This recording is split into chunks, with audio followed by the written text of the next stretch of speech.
Inside the Classroom takes an in-depth look at one of Team Hardin County Schools' best teachers in action, featuring comments, class instruction, and insight inside the classroom.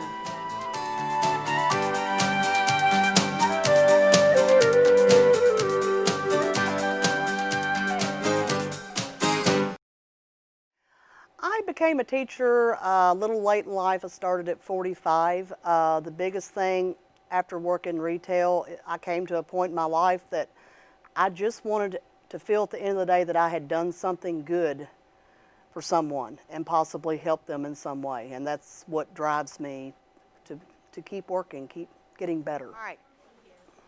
We're going to do something a little different today. Have you ever heard of working backwards in math? Well, it can be a lot of fun. Okay, it's one of the things I've always used to learn Gabe how to do math problems. It's going to be a space theme. It's called Backwards Math. But before we get to that, I'm going to show you a little bit of a video clip about at Kennedy Space Center and the shuttle's taking off. Okay. My mother inspired me to teach.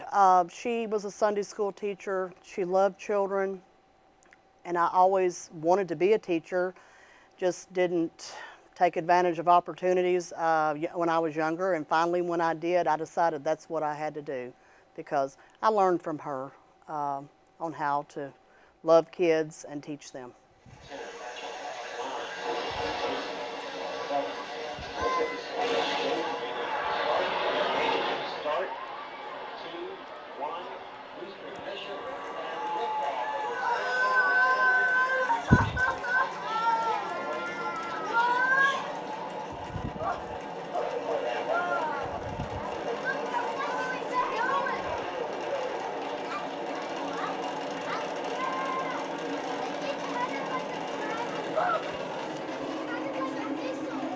It is. Okay. This is a room, we have all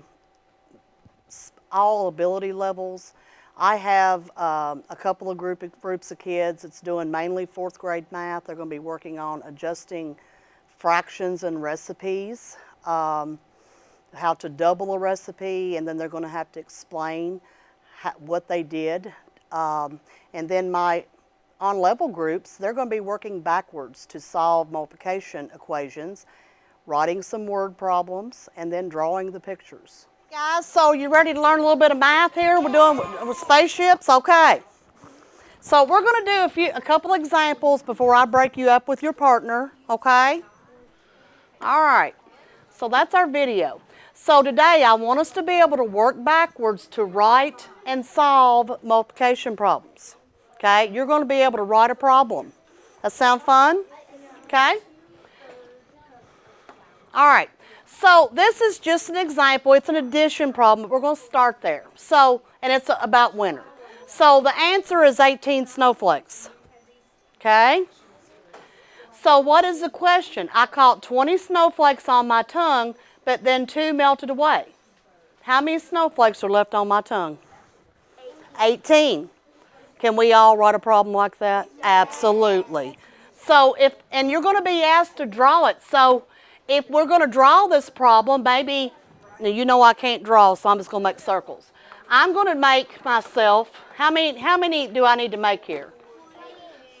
Well, I need to do 20 though, don't I? Because 20 fell on my tongue, okay? So I'm going to do 10 and 10, make a little bit of an array here. Okay? So, and you're going to do this, and guys, you don't have to spend tons of time drawing, okay? Now, you remember in 1st grade, and even maybe kindergarten, a little bit in 2nd grade, on a subtraction problem, you looked at the drawn picture, and they had X's, didn't they? Okay? So what it is, why did I mark out 2? Why 2? 2 melted. 2 melted. Well then, if I count the rest of these, I'm going to have how many left? 18. Okay, so that's basically what we're doing, only we're going to do it with multiplication. Okay? Miss McInteer is, the reason she's so effective is because she individualizes instruction for every kid. She has kids in her 3rd grade classroom who are on a 2nd grade level, and she has kids who are on a 4th grade level. And so she adjusts for every child, whether it's one-on-one or in her center time. she makes those accommodations so every kid will grow. All right. So here is our problem. And I want to remind you, what does this sign mean again? Groups of. And I want you to keep that in mind when you go to write these problems. That multiplication sign simply means groups of. So some groups of something equals 6. What could I put there? What equals 6 if I'm multiplying? Shania. It could be. I think probably for this problem we could try something, but you're right. Okay, Logan? 3 times 2. And if I wrote 2 times 3, would that be a problem?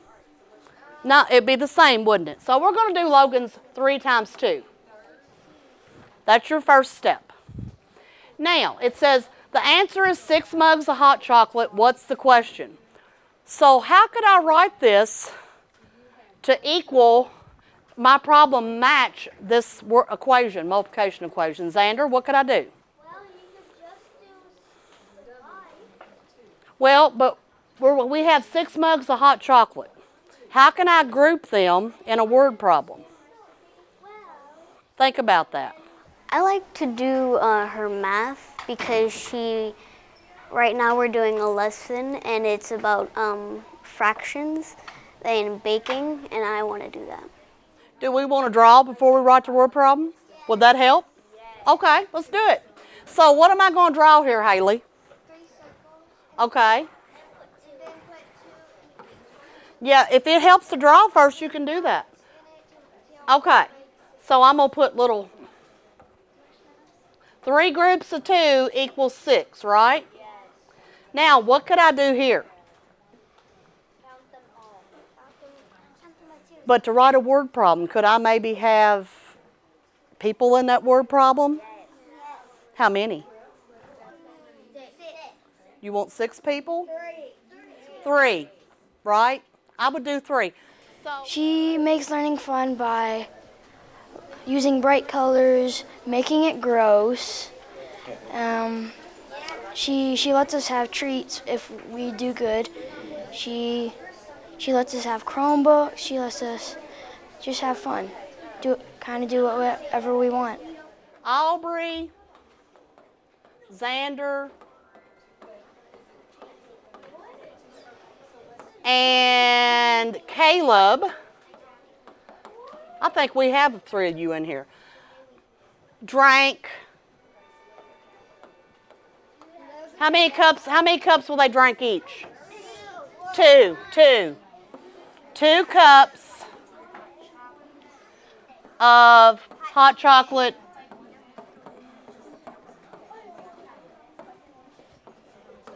And we're going to put each there. Okay? And then out here, and I'm running out of room, but out here I could say, and I have to write a question or it's not a word problem. What's my question going to be then? How many cups of hot chocolate they drank all together? Or, okay, so how many did they drink all together? That's what we're looking for, right? Just a one-step word problem. Everybody with me so far? Okay. Miss McInteer makes it fun by not like regular, just a piece of paper. She makes it like rodeo roundup, like for vocabulary, and like games for math. And she includes candy sometimes, which makes it even sweeter. So this is 16 winter jackets. So what can I multiply to get a product of 16? Caleb? 8 times 2. Shania? Good job. 4 times 4. Cece? 1 times 16. Good job. Gabe? Well, 6 times 2 is what? 12. It's 16, buddy. You're fine. Okay. Trinity? 8 times 2. So do we want to use 8 times 2 or 4 times 4? That's going to be easier to work with. Raise your hand for 4 times 4. Okay. Raise your hand for 8 times 2. Now, when you get your partner, you're going to choose that. Let's just do 4 times 4. Okay. Do y'all want to draw the picture before you try to write the problem? Okay. It's groups of, remember. How many groups am I going to draw? We're just going to do some circles. Why 4? Okay, so how many winter jackets am I going to put in each group? 4. 1, 2, 3, 4, and you do this a lot, so you know exactly how to do that. Now, can I write a word problem? Miss McInteer makes learning fun by letting us do things ourselves and making it fun, and also making it fun by letting us color things, and she lets us just keep on going if we mess up. And Guys, an easy way to do this is to make these people. Do you want to name these people? Give me a name. Gabe, give me a name. One of them's obviously going to be me. Gabe, okay. Here's Gabe. Caleb. What? Winter boy, okay, I'll take it. All right. All right. Okay, Anna. Anna, okay. All right. Who hasn't answered one? Connor, what name you want to give the last one? How about Connor? That work? Okay. Okay. So we have, okay, here, guys, here's our situation. We have Connor, Anna, Winter Boy, and Gabe. Each of them have how many winter jackets? 4. Could we put that in a sentence? The Okay. biggest best practice I use, I try to differentiate instruction to meet all learning abilities. I teach very little whole group. Everything is small. Sometimes I will flip groups, just depending on the needs of the kids that day. Groups change based on what kids need, and that's the biggest thing that I like to do, and also to incorporate things that kids enjoy, such as art, funny commercials with reading strategies, anything that I see that the kids enjoy. A good example I have 3 or 4 students that love the fortune tellers, so I've actually printed some of those off for math facts, for language skills. It's really helped them. So I just look for things that the kids enjoy and try to incorporate those. So Connor, Anna,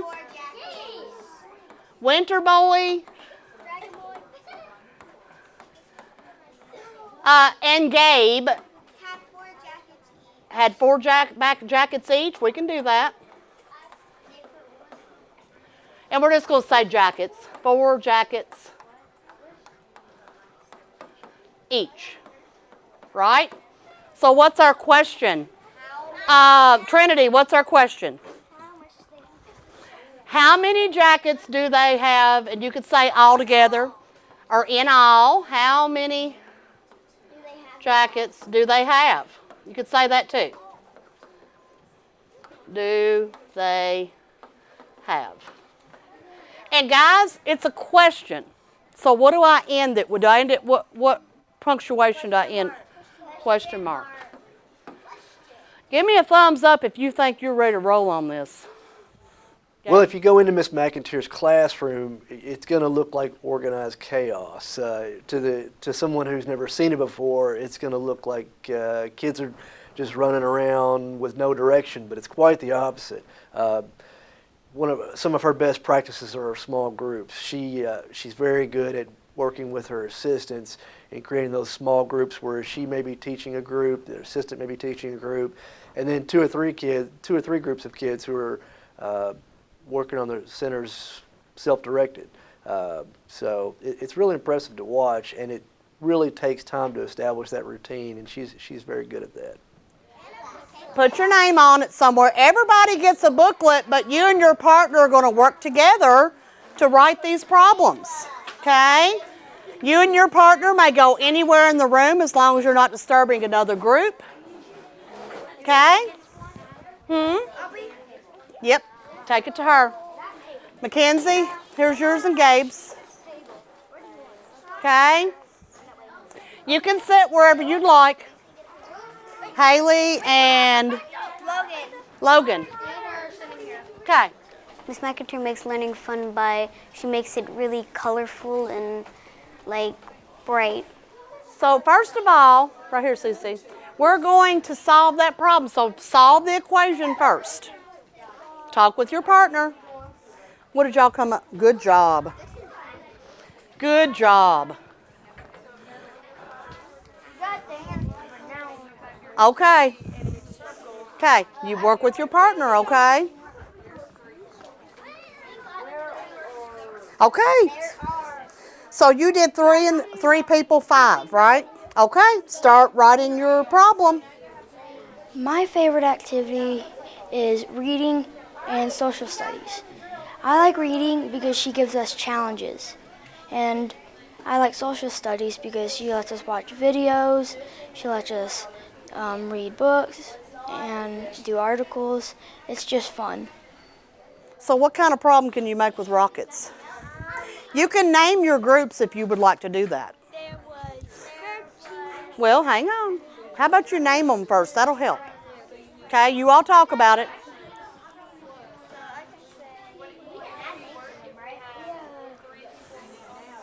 Three rockets, and 5 people get each rocket. How many rockets? Okay, so say each one of these is a rocket, and 3 people get on each rocket. You could do that. Good idea, buddy. When I struggle, she encourages me by like, hey, why not try this way instead of the way you're doing that right now? Or she's like, here, I'll give you a hint. So if we were doing a StoryWorks article and I was stuck on a question, she's like, maybe you can look back to the passage or look back to the question. How are we doing, guys? Okay.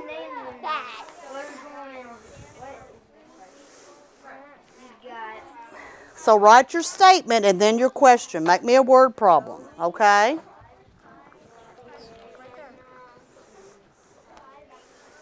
Don't. They have Aubrey, Connor, and who was the last one, Connor? Jaden.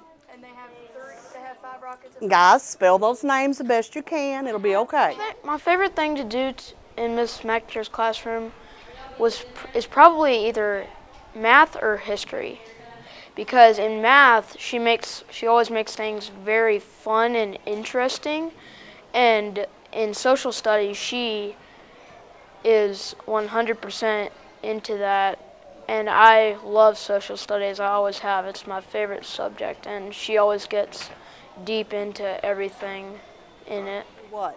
What are we doing? But we're talking about rockets. Okay? The kids. It's always about the kids.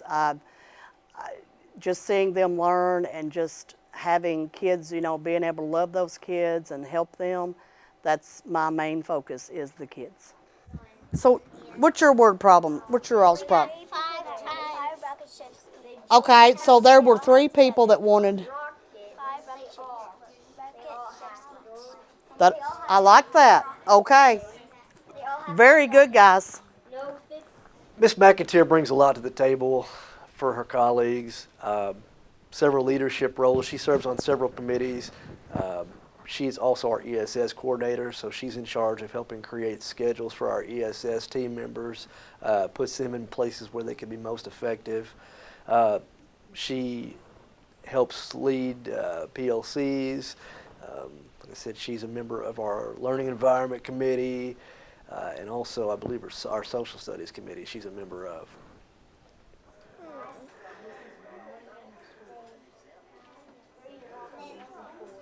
Okay, how many names do you have here, sweetie? 1, 2, 3, 4, 5. Do you need that many? No, you need 3, right? Well, if you're gonna, you can use 5 or 3, okay? She will be remembered by each of her students because she remembers every one of her students, even the ones have gone 2 or 3 years out of her class. She builds that key relationship, which You know, I don't care how good a teacher you are. If you don't have those relationships, you're not going to be the best teacher. She knows her kids. She knows her kids' families. She knows their situations. And you know, she really develops a strong rapport with her kids where, like I said, 2 or 3 years after they're gone, they see her in the hallway, they're not getting past her without a hug. So. Great. Thank you. Okay. Okay. Now, you said Olivia gave 5 rockets each. Okay, I like how you worded that. But now, don't we need another person in here? That's okay. Just come up, put another person in there, and you've got it. I will remember her by when she makes learning really fun and the other teachers really don't. They just give you a piece of sheet and say, here you go, you can do this. I'll remember her later in my life because she's been the teacher that has helped me go on, has helped me do way more than I thought I could do. I would remember Miss McInteer by teaching me a fun way instead of the regular way, and she was really nice to me for these past 2 years, so I would remember her as a great teacher. I will definitely remember her by always making things fun for me, and just being the best teacher she can be, and she definitely is the best teacher I've ever had. Teachers can make just a huge difference in a child's life. Not all of our kids come to school with stable homes, and I feel like those kids need us more quite often nowadays. Sometimes, you know, that kid, just giving that kid a hug can mean everything. And, you know, often the most important thing we do is not teaching them reading and writing, it's loving them and letting them know that we are always there for them.